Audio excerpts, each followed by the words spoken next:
He's the most watched illusionist on the internet. He blew away the A&E network with his hit show Mind Freak. He just finished a 10-year residency at the Luxor in Vegas, a residency with such an amazing track record of sold-out shows that there was actually a countdown clock until the last minute that he was a part of that casino's history, and he's getting ready to open a new chapter at Planet Hollywood. He's wowing everyone again at Foxwoods with Raw. Total honor to talk to you once again, Criss Angel. Great to talk to you, Kiki. Thank you for having me on again. And first order of business, though, we have to say congratulations on being a daddy for baby number 2. Yes, very excited, and he's due in January. Oh, my gosh. You're opening your brand new show, and he's due in January. It's so awesome. And it's awesome that you were able to share all of that with us, I have to say. Well, yeah, I'm in the business of being a public eye, and a lot of my life is in the public eye, and obviously some of it's private, but whatever we can put out there, we do, and we feel like we have a big, huge family globally, with the loyals, and they're incredible fans, and so they always love to know a little bit about what's going on in my personal life, so we like to share that with them because we feel like we have a very unique and incredible bond that many artists don't have with their fans. You certainly do. You really, really do. Now, Criss, you just ended a 10-year run at the Luxor. It had to be crazy for you, though, because you were there for so long. You had a countdown clock. I mean, come on. The show was a daily sellout. Now, change is good, but was it hard to walk away from all of that there? No. Life is death without change, and it makes you grow. And the constant evolution, for me, keeps it fresh, keeps it relevant. I actually was there for 13 years. Oh, wow. Including the rehearsals. I performed there for 10-plus years. It was probably a little bit more than that. But it was an incredible experience. I'm very blessed to have had the opportunities that I've had. But creatively, I always wanted to do what was in my mind for many years, as that thought evokes transformation and just different types of illusions and a different type of, immersive experience. Yeah, I finally had the opportunity to kind of bring that to life. So this opportunity at Planet Hollywood, which begins on my birthday, December 19th, 2018, this year. Wow. And will run for years to come, we hope, is going to be just that. It's going to be 20 years in the making. All of the dreams, all of the prototypes, all of the tests that I've been evolving and developing through the course of 20 years is finally going to be realized. And people are going to see, I believe, kind of a revolutionary approach to live entertainment, even in Las Vegas, the entertainment capital of the world, because the audience won't be watching the show. The audience will be immersed, and they will be in the show. I wonder what that means. Well, what it means is that there's more video in this show than any show in the world. There's 440 million pixels of video. Oh, my God. There's, 100-foot LED screens over the audience's heads. There's projection 100 feet on the sidewalls. There's just more technology in this show. It's the most sophisticated technological show the world of entertainment, I believe, has ever seen. And we hope that it's just going to blow people's minds of how they can experience live entertainment, coupled with, obviously, the centerpiece, the most revolutionary illusions on the planet, more than 75 different illusions, magic, and special effects. And you're going to have more pyro, more lights than any show in the world. I mean, there's 2,000 lights. There's about 850 moving lights alone. There's 145 speakers for the state-of-the-art surround sound system. So people, even though if they don't know what this means, they'll know how they feel and the sensory overload. It's going to be a visual feast of excitement. I love the words that you choose to talk about your show, because obviously you're so passionate. I mean, you do pretty much a lot, I would think, but how do these ideas come into your head? I mean, do you have to force yourself to sit down and think about new things? Do they just come to you, a little of both? How does that work? It's really, this show is my DNA. I don't have to think about it. It's just in me, and I just create very, very rapidly because, as they say, great songwriters, a hit song usually was written in 15 minutes, not in 15 days. Right. And it's usually things that flow that are usually what's best. And for me, I've been flowing for a while and been writing my ideas down. And really have the incredible support, because no one man wins an army. It takes no one man wins a war. It takes an incredible army, and I really truly have the best team that are able to take my crazy thoughts and ideas and creations and really bring them to fruition in a way that even surprises me. It goes beyond what I was thinking. So it's kind of a big team effort. I might be guiding the ship. It might be my, course that I set, but ultimately you're only as good as your weakest link, and I don't have any weak links within my group. Of course you don't. Absolutely not. And at Planet Hollywood, this is all going to take place in the brand new Criss Angel Theater. I mean, how is that to have a theater now named after you? Oh, it's great, and Planet Hollywood is awesome, and Caesars, who owns Planet Hollywood, they're just a really great group of people, and very excited to have me there, and I'm very excited to be there. It's kind of where I started, so it's where I started Mind Freak in 2004 when I was shooting Mind Freak there. I lived in the hotel for about 2+ years and shot 2 seasons of Mind Freak, probably about 45 or 48 episodes. I don't recall off the top of my head. But so it's like going home again, and it all makes sense. It's in the heart of Las Vegas, the Strip. It's in the middle of the Strip, and there's a tremendous amount of excitement and energy that you have there in that specific location that you will have nowhere else on the Strip, just because it's in the heart of the entertainment capital of the world. Oh, sure. And now your last show at the Luxor, though, Johnny Christopher. Well, he thanked the audience for loving his daddy. Time at the Luxor, though, what's the best memory you're taking? It was very, very difficult and challenging at times. Other times it was amazing. I think it's those peaks and valleys that make you who you are. And the truth be told, known that I did a stint at Broadway in 43rd with Mind Freak for 14 months. Of course, I said, no, I'm moving on to bigger and better things. And, I'm not complacent. I'm not somebody who will just, rest on what I did yesterday or believe my own hype. I just want to create and be out there doing multiple projects in many different mediums and be the best artist and person that I can truly be. And for me, this Planet Hollywood is the perfect blank canvas to allow the world to see what I'm truly capable of.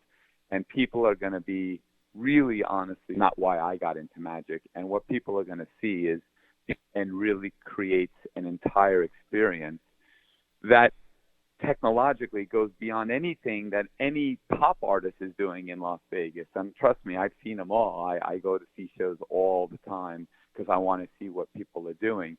This show really has an opportunity, and we really are working hard to create an experience that really will redefine just live entertainment for 2018, because the shows in Vegas, although they're great shows, have become somewhat complacent and a bit predictable. And I think that, in order to push the envelope or to try to take something in a different course, it takes obviously risk, it takes bravery.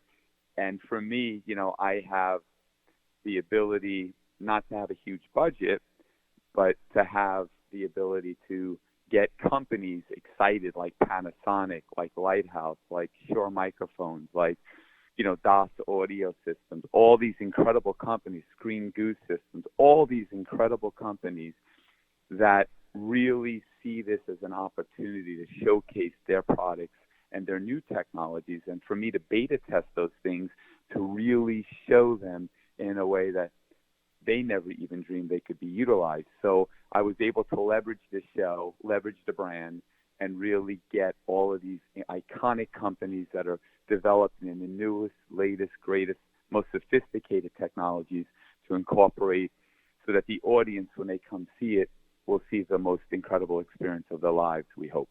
Well, absolutely. And I mean, you said, about thinking magic, about boxes and things like that. I think you've totally changed that for years, though. I mean, everybody's looking at it in such a different way because of you and because of what you have done and what you've made people see. Like when I saw you not too long ago, I literally, we're sitting there going, what is happening right now? I mean, you've definitely taken magic to another level, and people have changed their thoughts on what magic truly is because of you. Magic is a feeling to me, and I think with this Planet Hollywood show, it really is, I've said many times, it's going to be a roller coaster of excitement and emotion, and you never know where the turn or the twist will come. People are going to be scared out of their mind. I'm pushing it as far as I possibly can. I'm really trying to push people to be scared. I'm pushing people to feel emotion and to feel things that they would never in a million years anticipate they would feel like they're gonna have these experiences or feelings seeing a live show. It's much more in line with a movie or something that will connect you. So, we're really trying to teleport people away from their seat and have them kind of get engulfed in the moment with the environment that we're bringing them to. Now, how long has it really taken you to get and evolve this new show? Because you've been working on it for a long time, but how long do you really think it took you to get here? Well, typically, Cirque du Soleil takes 3+ years to put a show together and has, $100 million to do it, at least, if not 200 million. And, I have about 9 months to physically build, a technological, sophisticated stage from scratch, which we literally constructed in my 60,000 square foot studio. We have, over 100 different motors and winches and stuff that brings the scenery up and down and supports the gear that's over the audience's heads. Oh my gosh. It's really not just what we have to build in 9 months, for the stage, but the audience is part of that stage. So there is no kind of separation between where you're sitting and the actual performance area. The whole entire room from the lobby becomes this interactive engagement that you can interact with, and it surrounds you and consumes you. So it's been a 24-hour, 7-day-a-week process, and we have literally 3 different crews working 24 hours right now, getting the lights in, because there's 2,000 lights, which takes tremendous amounts of time, coordinating that with all of the rigging and all of the set pieces. And it's, honestly, we're making the making of, because people won't appreciate the unsung heroes and how much effort, time, and energy it took to see this to fruition. It's just a monster, and I can say this wholeheartedly: I will never, ever do this again. What? I don't know. I don't know if I believe you on that. As Michael Jackson said, this is it. But you're constantly doing things, Criss. That's the whole thing. Yeah, but this is like literally. I mean, I am sleeping, 2 to 4 hours a night, and it has, a toll that it's taking on me physically, because I'm the executive producer of the show. I'm directing it. I've written it. I'm the designer. I'm doing everything in the show, and it's on a shoestring budget. So it's just something that I won't ever do this again. This will be the very last time that I do this. So how about creative stumbling blocks? You haven't had much time, but have you, hit a wall at one point and you said, all right, just move on to the next thing. We don't have time. Creative is easy. Come on. Creative is easy. The creative, I had 12 days to have the entire cast go through the blocking and all of the elements of the show from beginning to end, and I did it in 4.5 days. Oh, come on. So I didn't even use my full 12 days. The challenge is not the creative. That's the easy part for me, which typically is the hard part for everybody else. But for me, that's the easy part. It's done. The show's written. The show's done. The costumes are being made, everything like that. The hard part is the technical aspect that the public is not even aware of. The scenery and the LED walls that go up and down that weigh thousands of pounds need motors to bring them up and down. So these motors are millions of dollars, and once you get these motors, you have to put them in. And I've been blessed to form a partnership with ETC, an incredible company that not only does these winches but also provides the lighting.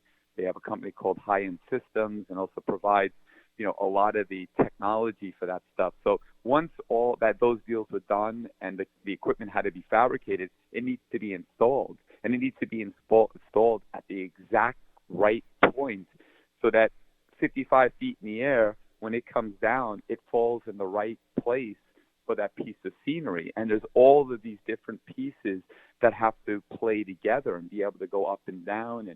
And then you have the equipment that needs to go on stage and off stage that can't hit these things.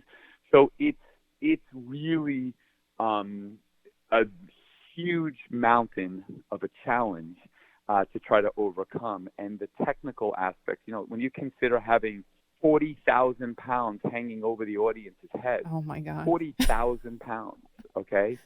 In LED, there's a 100-foot LED wall that's the roof of over the audience's head. There's projection. There's 9, just in the theater alone, there's 9 30,000 lumen laser projectors from Panasonic. All of this stuff, there's lights. There's probably a 450, 500 lights just over the audience's heads. When you go to see a show, you never see anything over the audience's heads.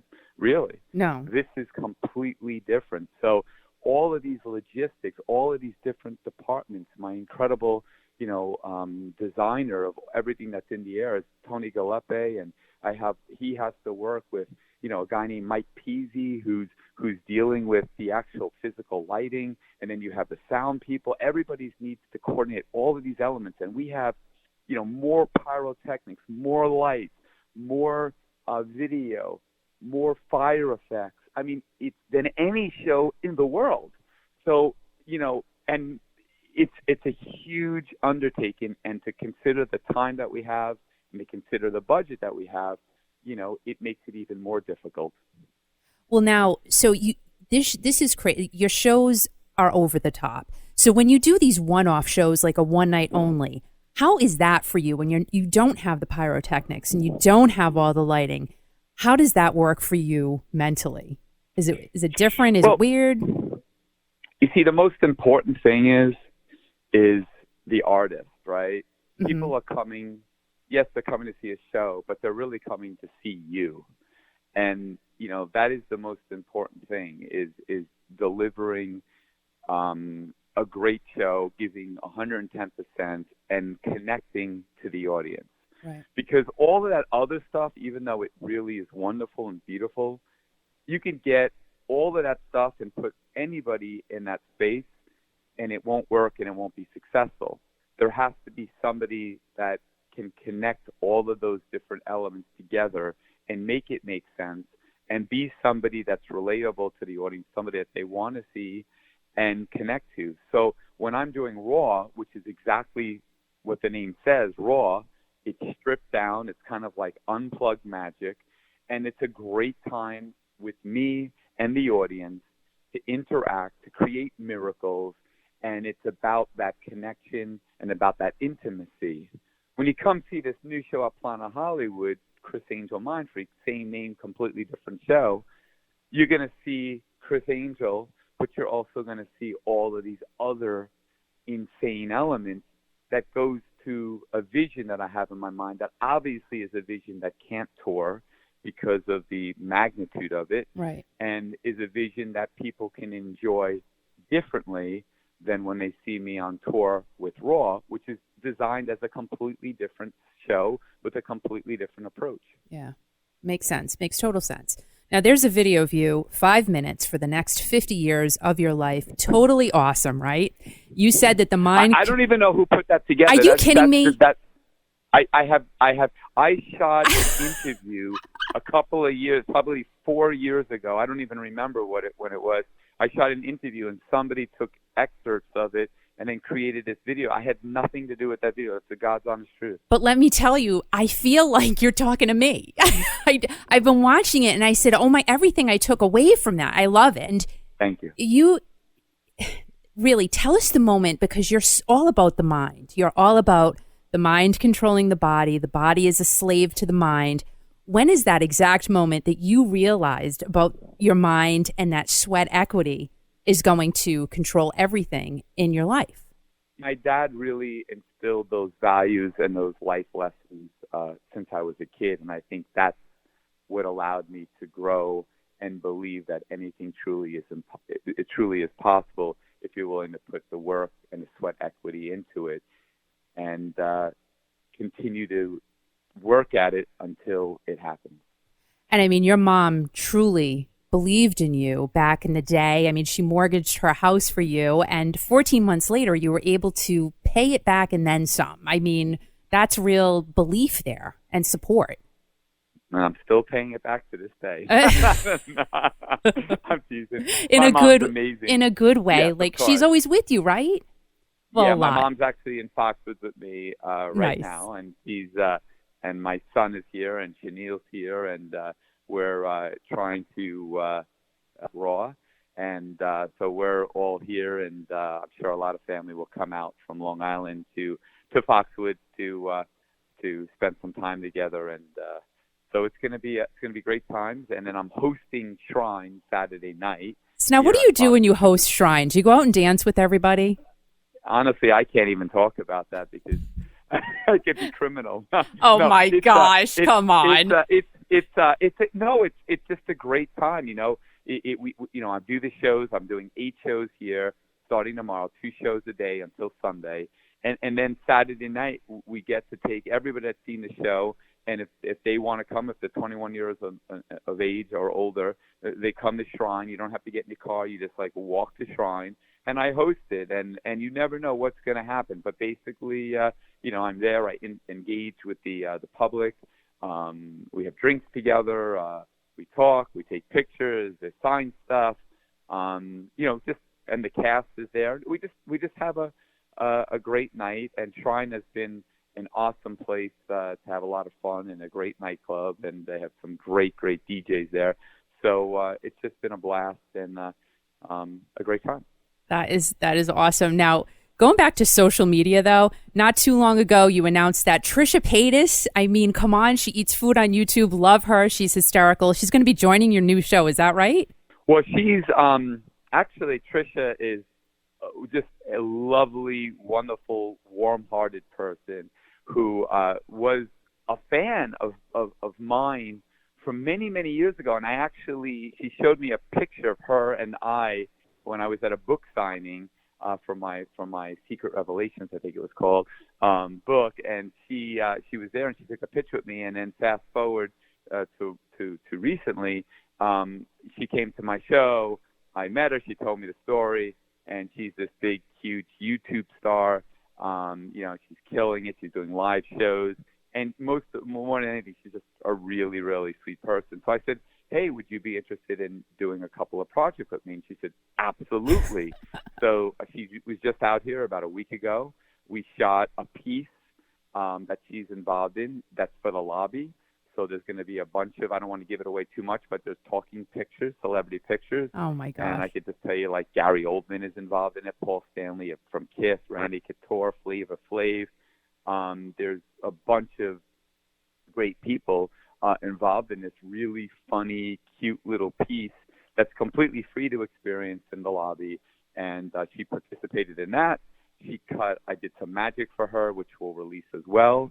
With Trisha, you never know. I know she wants to do the movie. I know she wants to do my live show. So she's a friend, and she's awesome. And I only wish her all the success in the world, because she's really, really a sweet person. And she really is. It's not an act. The way that she is the way she is, and she's been lovely to me. Oh no, I totally love her. I love Trisha Paytas. But anyway, and social media, Criss. I mean, and she's Greek too, on top of it, and I'm Greek. And it's not. There needs to be more Greek people in the entertainment world. It's John Stamos, Tommy Lee. There's just a handful. Jennifer Aniston. And so we need more Greek people in the industry. All right, maybe I can change that. Maybe I can be Greek now. And you can swear me in as a Greek goddess. How's that?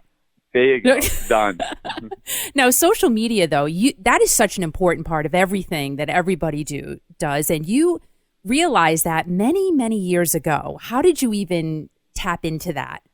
Well, I just, I always try to remain relevant, right? Because it's very easy to become complacent and believe your hype from yesterday. And really, yesterday doesn't matter.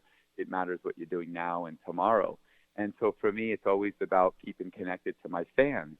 Because really, truly, when you consider how many fans I have globally for a quote-unquote magician, it's pretty mind-blowing. Yes. Because they're real fans. Yes. There's magicians or a magician in Vegas that buys his Twitter followers, that buys his fans, that buys his reviews.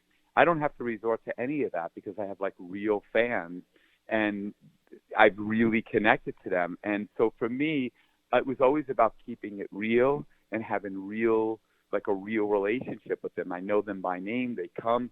And these people are diehard, like dedicated to my art. Like they sport tattoos, like my face, logos, names of my shows, names of songs that I've written. I mean, just like you can't believe it. And it's really, really pretty astonishing that a magic artist, because if you go up to somebody on the street and you ask them to name 10 magicians, it's impossible. If you ask them to name 5 magicians, they struggle. And if you think of, musicians and stuff, people can name, or actors, they can name countless amounts. But magic is kind of a niche, novelty kind of art form that people love, but it hasn't really had that crossover success as a musician or an actor or anything like that. And I think, for Mind Freak, it had that ability and it crossed over into a world because of social media that allowed people to see the YouTube clips, the Walk on Water, which is the most watched magic clip in the history of the internet, right, and other clips, and really connect to it and then kind of engage with the dialogue and a narrative that went beyond just a magician, but more of an artist like these other artists in other fields. And I feel like you knew that years ago, before social media was what it is today. I feel like you knew that back then, that it was going to be big and you had to be in front of people that way. Well, I've always recognized, what is going on, and I try to keep my feet on the ground in the trenches to see what's happening, and I try to engage a lot with young people and to see what they're reacting to and what they think is the next thing and what they're engaged with, and try to utilize that. I'm always engaged with that stuff, and I think that's kind of what is really prominent in my new show is like all of that stuff. I'm not doing the show that I did at Luxor and then just transferring it over, which would have been a lot easier, a lot faster. Yeah. And let me tell you something, I would have made a hell of a lot more money. But it's not about money for me. Like seriously, I could have made tens of millions of more dollars if I would have just copied and pasted what I did at Luxor, and it would have been fine. But that's not you. That's not you. Not me. It's not about money for me. Money means nothing as far as why I'm not motivated by money. I'm motivated by what I want to do creatively. I'm not interested in doing something just for the sake of doing it, just because I want to say I've done it this many times a year. I want to do something because I want to bring to the audience, who I'm grateful for, the most incredible, mind-blowing experience that I possibly can bring to the stage. And I'm very competitive. I want to create an experience that no one will be able to compete with. I want magicians to walk in there and be like, oh my God, this is the internet come to life. And I don't even know anything about what technologies he's using or how do I compete with this? That's how I am. And I'm my biggest competitor. I'm my biggest challenger. I push myself. I don't look at over my shoulder at other magicians and what they're doing. I don't care. I care about what I'm doing and trying to make it. No, I can do better. Criss, you can do better. You need to be at this level. You're only at this level. And I'm very much that competitive spirit. It's innate in me, and it always has been. And I think that's what drives me, which is a curse and a blessing at the same time. Right. And that's why earlier when you said this is it, I don't know. I just Well, right now, today, I have it all. I have it all on tape, the making of, so I can reflect back at what it was like to do this. And it's a crazy, crazy thing. I mean, we have all this technology in the venue, and the next thing you know, one of the sprinklers somebody hit and broke, and we had literally, it was raining in on stage with all the technology. So like, we have that on tape, so people are going to get to see the trials and tribulation of this show and how crazy it is, and what the process is, so they can have a greater appreciation when their mind is blown. Oh, absolutely. Absolutely. Now, when I talked to you last, you were getting ready to go to Jerry Lewis's auction. And then what happened was you bought a set of Louis Vuitton luggage for Paul Stanley. He was blown away by your gift. You guys are friends, but recently he presented you with a gift, extremely personal piece of art, the split face. Now, did you know he was doing this, or were you completely shocked when it was presented to you?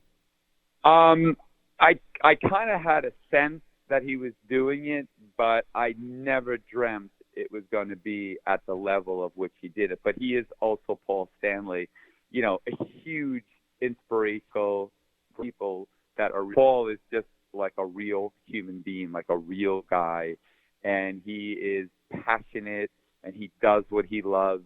He's not driven by money.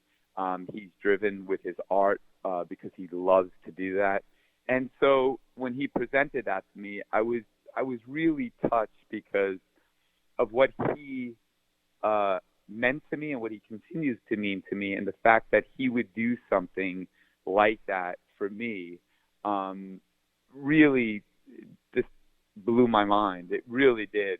And so that piece of art that Paul did, including the video of the making of that, will be featured in the lobby so that everybody can experience the true magic of Paul Stanley and what he's capable of doing.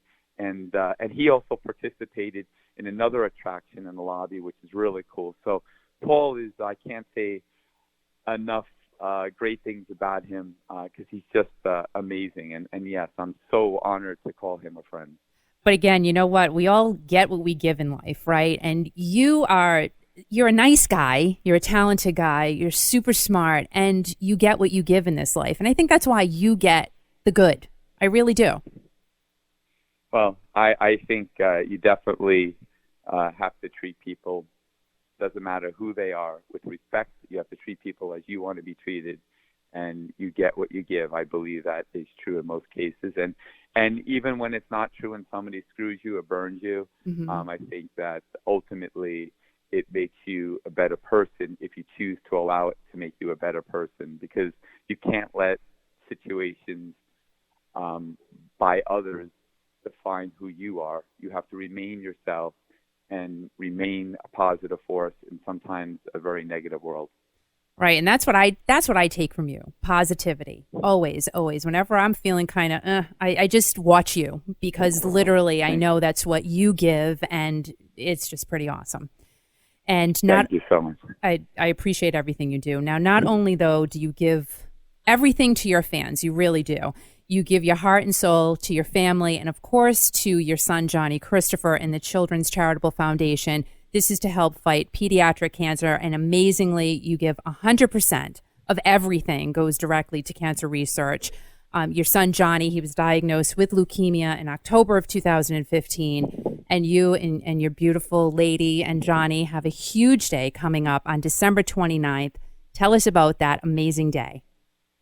Yeah, so it is true. If people want more information, 100% of every cent I raise goes to pediatric cancer research and treatment, and we've donated between for kids over probably well over $2 million. Oh my now, gosh!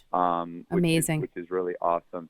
And so with the 29th, Johnny Christopher was diagnosed with cancer before he was 2 years young. And one child every 2 minutes is diagnosed with cancer. So it's a real problem that can affect anyone. No one's immune to it.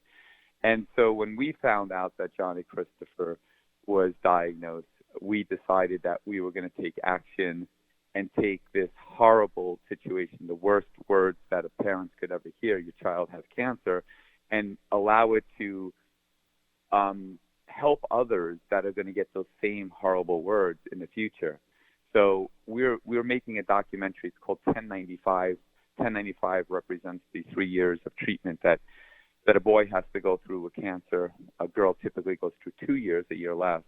And Johnny will come to the end, God willing, of his treatment. December 29th will be his last treatment. He's been getting chemo treatments every single day thanks to his amazing, beautiful mother, Chanel, who takes care of him unlike anyone that I have ever witnessed. She's amazing with him. But December 29th, we hope, will be his last treatment to be free and clear of cancer. And will hopefully go on to live a healthy, happy life without the cancer again and without any of the remnants of that disease because of treatment and how it affects or potentially can affect your body and creating, heart problems, learning disabilities, growth problems. So even though you could be free of cancer, you can also be affected because of the side effect of putting essentially chemo poison into your body to kill the cancer. So December 29th is a historic day for us as a family with Johnny, and we're going to ring that bell, and we're going to have a huge superhero party because Johnny Christopher loves superheroes. Love that. And we have a big surprise for him, which we'll post that he is crazy about, and he doesn't realize that we are actually going to have this person there in person at my house at this party December 29th. So it's going to be just an amazing day. Well, yeah, for you and Chanel. I mean, you guys are there for him every single day. I see him with you all the time, and that love and compassion and support, that's what's getting him through. Yeah, I think positivity, and I'm obviously working and crazy busy, and I do my very best to be there as much as I can, but Chanel is literally the one who's there every single second of every single day. But they do come to my work, and Johnny and I spend time alone together, and we spend time together as a family, and it's incredible. That little boy has just so much love, and it's so important to keep him positive, and to be there to support him because, mental is such a huge factor in treating disease. The mental state of a patient, whether young or old, is huge because it's how they go into the treatment and with a positive attitude or a negative attitude. Because I believe, as you said earlier, the mind controls the body, the brain controls the body's a slave to it. So what you think is what you are. So if you think you're strong, if you think you're a superhero, if you think you're tough, you're going to approach the treatment in a positive way. And I think that has a profound effect. Some of it proven, some of it unproven, but I do think in years to come, they will see that mental state has a huge, profound effect on how one deals with treatment and how effective the treatment is. And you and Chanel have definitely shown him how to do that, which is amazing. Yeah, he's believe me, we've shown him a lot, but he's shown us more. Aww. Because when you see a kid that's 4.5 years old getting spinal taps and doing all of these things, you think to yourself, wow, that it really kind of puts everything in perspective, and it really shows what is important and the reality that lurks out there that we're all so blessed, most of us, not to have to deal with. That's right. That's right. So, Criss, what is the one thing that you hope fans walk away with when they see your show? Well, when they see Raw this Thursday and through Sunday at Foxwoods, and I have to plug that because I'm here right now at Foxwoods and very, very excited because that's the next show I'm going to be doing, and I haven't performed now since my last show at Luxor, which was whenever that was, the 28th. October 28th, right? Yeah, so it's been a week or so, and oh my gosh, so you've I'm worked. Really, you haven't worked in a week, Criss. I can't believe it. well, no, I've worked harder since I got the show done because I start at 7 in the morning and I go to whatever time at night at the theater and at my studio and wherever I'm at, trying to get that show done. So it's been more work Right. without performing because I have more time to dedicate to the new show. But here, at Foxwoods, this is the next thing I'm doing, and I got to tell you, I'm really excited about every single one of the 8 shows and focused and want to have a great time. What's different about Foxwoods or just performing on the road in general compared to being at Planet Hollywood in Las Vegas is that, in Las Vegas, there's 500 shows you can see, and you have so many options and clubs, but when you're out here, it's a very, very different, mental kind of space that people are in. They're coming here and it's a destination. They're getting in the car, they're driving, some drive 20 hours, some drive 6 hours, some drive 2 hours, some drive a half hour, but they have to drive, and it becomes an attraction, an event that consumes their life for a period of time because they have to plan, they have to coordinate, they have to talk about it. So they're psyching themselves up.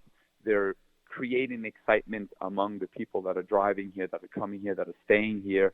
And when they see the show, they just have a greater appreciation for it because it was not convenient for them to come see the show. They have to really want to see the show. Other people, 250,000 tourists are in Las Vegas. They're already there. Okay, what do you want to do? They make a decision last minute. This is not a last-minute decision. This is something you have to plan to do, and you have to coordinate, and it has to be something you really want to do. So you have a greater appreciation when you're there for every moment that you're entertained. So it becomes an event. The excitement, the energy is very, very different than in Las Vegas. And, I really appreciate that because it's just like when I come out on stage, the energy, the positivity, the love, and the excitement that's there is just, you can't compare it.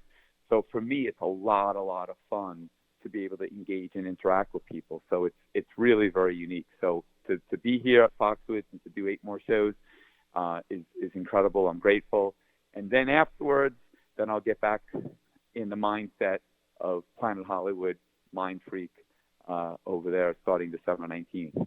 That's so cool. So cool. But you know what? We feel it from you too. When you come out on that stage, people feel that you really love what you do. You're an entertainer. You have an immense passion for what you do. And that's why everybody loves you. You're a family man. You're a dad, an almost new dad. And again, thank you so much for everything you do. You put on an amazing show that really makes you go, what just happened? And we just, again, thank you. Foxwoods, we're all excited to have you here once again. You sell out every time. And Criss, thank you so much for giving us your time. I hope you come see it, and looking forward to say hello to you after the show. And tickets are disappearing. We're at like 103% occupancy for some of the shows. Oh my gosh. So if you want to come see the show, I know there's a few tickets available, and but I know that all of the shows will be sold out. So hopefully people that are listening that want to come see it, I'd love to meet you. Come see the show. Come to Shrine Saturday night, party with me. It's going to be awesome. And I just want to say thanks to all of your listeners for the love, support, and I'm so honored to have the opportunity to entertain you. Thank you, Criss. Take care. Hey, this is Criss Angel, and you're listening to the Classic Rock Cafe with Kiki. She is the Mind Freak.